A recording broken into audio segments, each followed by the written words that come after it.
Israel Defense Forces say dozens of Hamas operatives who had barricaded themselves in buildings and tunnels were killed overnight as Israel continues its ground operations in Gaza. Troops have advanced more than 2 miles into Gaza in their expanding ground operation.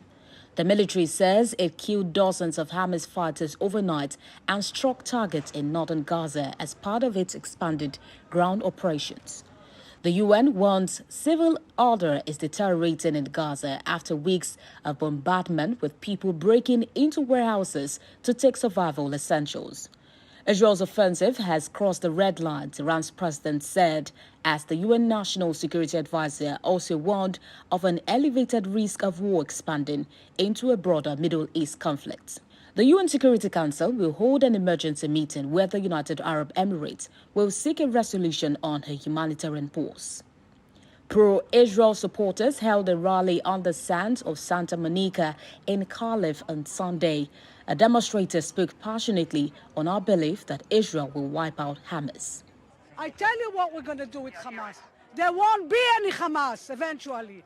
There won't be any Hamas. I promise you. That's a God wish. And they know it. They will find the truth, Hamas. What they did is atrocity to any human being. Also, hundreds of anti-Israel protesters stormed an airport in Russia's predominantly Muslim region where a plane from Israel had just arrived, forcing security forces to close the airport and remove the demonstrators. 20 people were injured before forces contained the protests at the airport.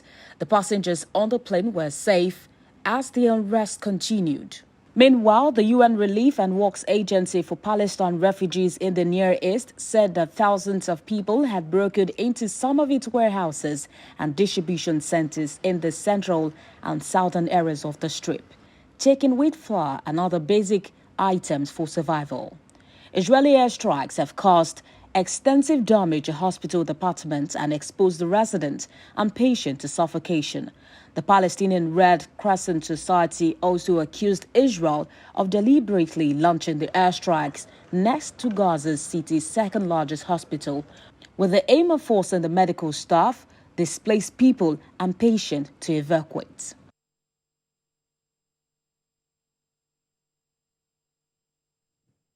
Joining me now is President Emeritus Corporate Council Africa, Stephen Hayes. Thank you for joining us on the news this hour. Is it clear what the end game here is for Israel with the unprecedented humanitarian crisis going on in the Gaza Strip? Well, I don't think it is clear.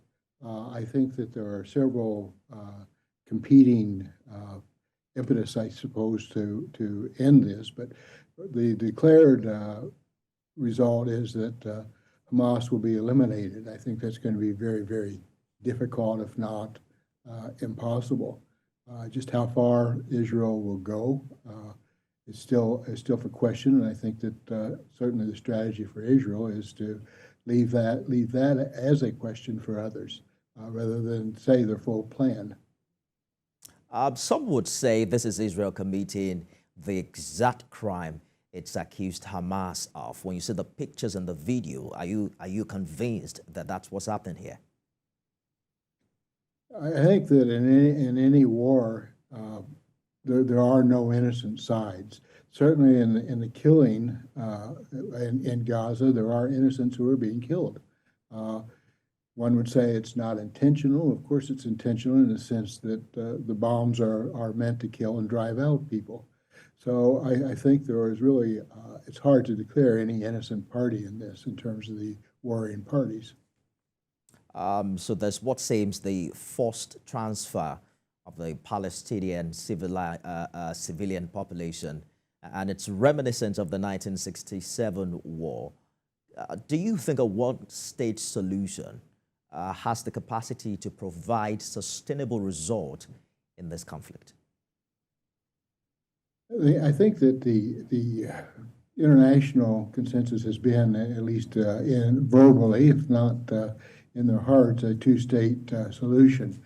However, Prime Minister Netanyahu has always been against the two-state solution, despite at times declaring that.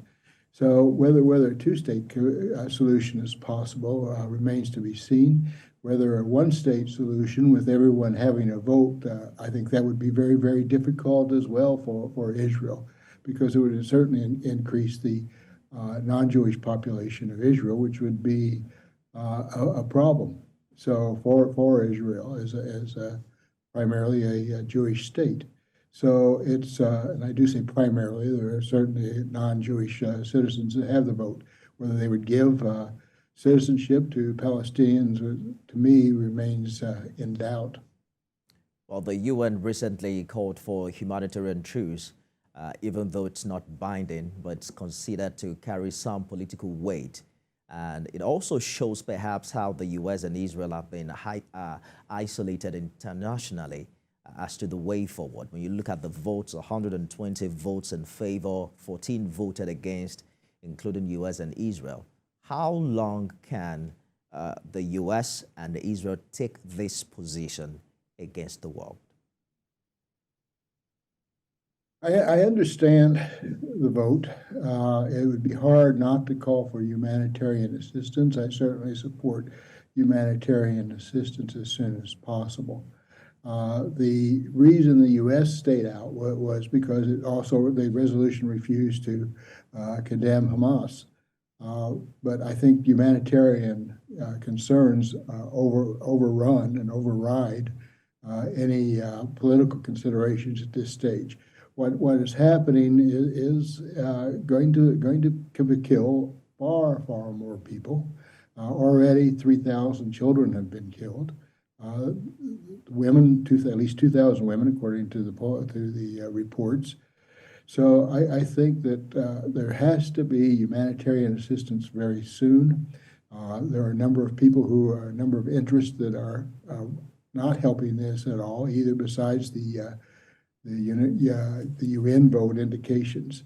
Egypt needs to open its borders so refugees can get out, because what's going to happen if they cannot get out of Gaza now, which may be one of the Israeli aims, I don't know. But if they can't get out of Gaza, there's going to be starvation. So Egypt has to open its borders. It's not really doing so. And so there are again a number of guilty parties in all this. It's hard to see any innocent party on this, other than the citizens themselves who are being killed and who are not part of the Hamas military operations.